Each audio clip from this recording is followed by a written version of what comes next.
Привет, друзья! Хочу вам показать такой интересный карбюратор. Это карбюратор Solex. Его индекс EIT. Две буквы E, буква I и буква T. Этот карбюратор устанавливается на такие двигатели, вот видите, V-образные. Это шестерка. Здесь 2,3 литра. Машина Ford Granada. Точно такой же карбюратор может стоять на Сьеррах, на старых еще Таунасах. В общем, на Фордах, если стоит V-образный мотор, то будет вот такого принципа карбюратор. Это у нас Solex. Точно такой же по конструкции есть и Weber. Так, значит, смотрите, тут, в общем-то, карбюратор двойной получается. Здесь параллельно одновременно открытие двух камер. Видите, первая и вторая камера, и они приводятся, синхронизируются с помощью шестеренок. Ну, зубчатые секторы такие, это не целая серия шестеренка, а зубчатый сектор. Болезнь такая этих карбюраторов, что, ну, не болезнь, это характерный уже признак. Вот эти шестеренки в самом начале они довольно сильно изнашиваются. Вот. На этом карбюраторе я перевернул вот эту шестерню ведущую, видите? Здесь вот зубки как изношены. Теперь та сторона изношена гораздо меньше, будет оно вот так работать. Карбюратор, несмотря на то, что он как бы двойной, весь очень простой. В нем тут внизу по боковой камере два главных топливных жиклера. И по бокам два жиклера холостого хода. С этой стороны на левую часть мотора. И вот с этой стороны на правую часть мотора. Все остальные жиклеры запрессованы. А нет, прошу прощения. У нас вот тут еще экономайзер. Видите? Экономайзер. И там еще стоят два жиклера экономайзера на каждую половину карбюратор. Так, дальше у нас насос-ускоритель. Здесь у нас еще должна стоять система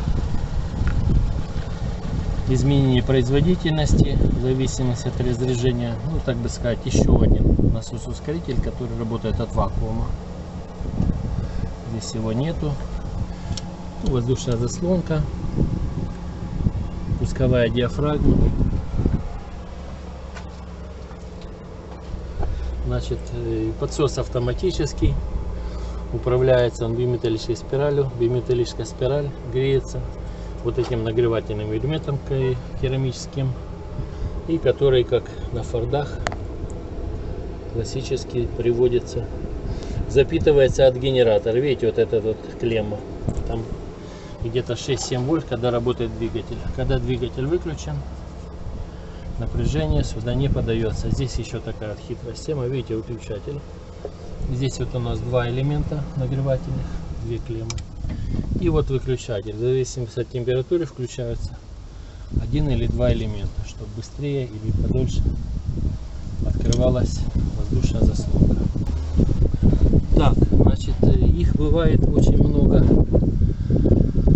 методов регулировки, вернее, не методов, а схем. Бывает карбюратор у каждого, у которых, вот видите, заглушка вот с той и с той стороны. Вот здесь вот винты качества стоят. Бывает к ним еще вот здесь вот винт качества.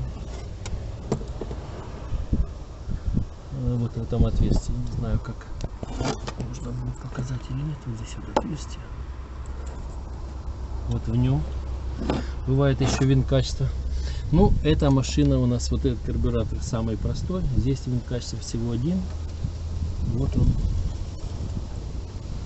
Вот здесь вот.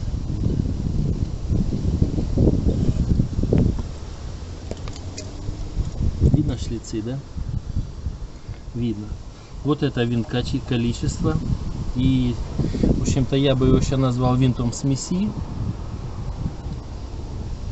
Потому что, как бы, здесь получается отрегулировать надо Когда холостые, то надо использовать винт, упорный винт дроссельной заслонки, вот этот. То есть мы заслонку, видите, приподнимаем, опускаем, причем параллельно обе заслонки, так? И вот этим винтом мы добавляем воздух и к нему корректируем еще смесь бензина. Так он примерно у нас настраивается, этот карбюратор. Здесь, конечно, у нас довольно сильно изношены заслонки.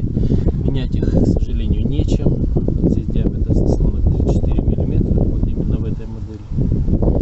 Бывают карбюраторы, где заслонки меньше.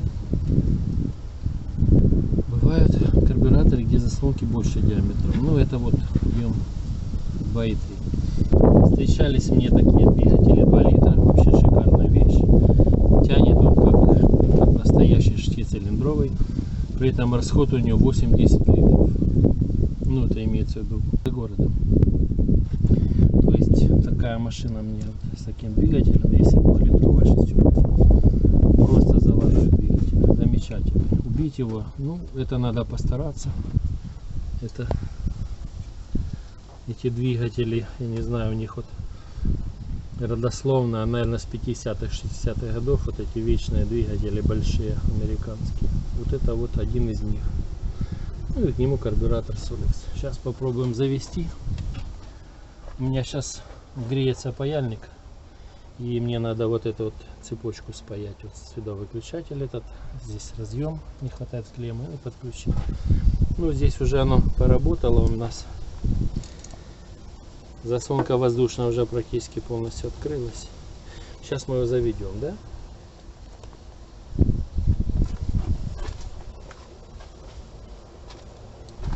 Так, я отойду, надо, чтобы телефон не упал. Если камера свалится, будет жалко. Так, ну что, пошли заводить.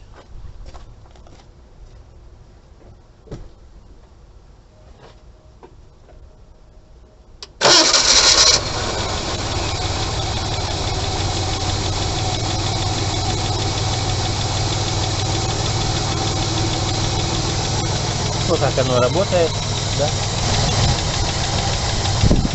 Давайте я погазую.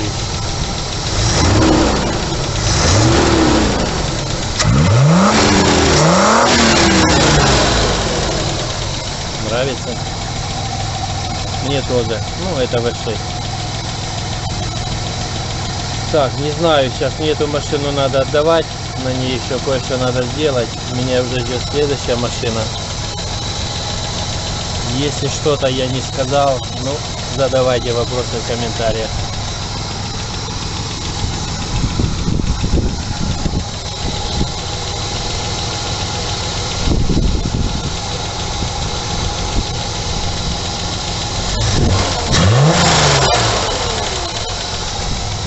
Беда какая здесь еще, объясню.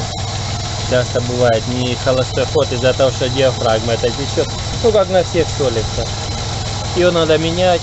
Ремкомплект стоит 40 евро. Или же сделать новую самому. Так, всего вам доброго. Не ломайтесь.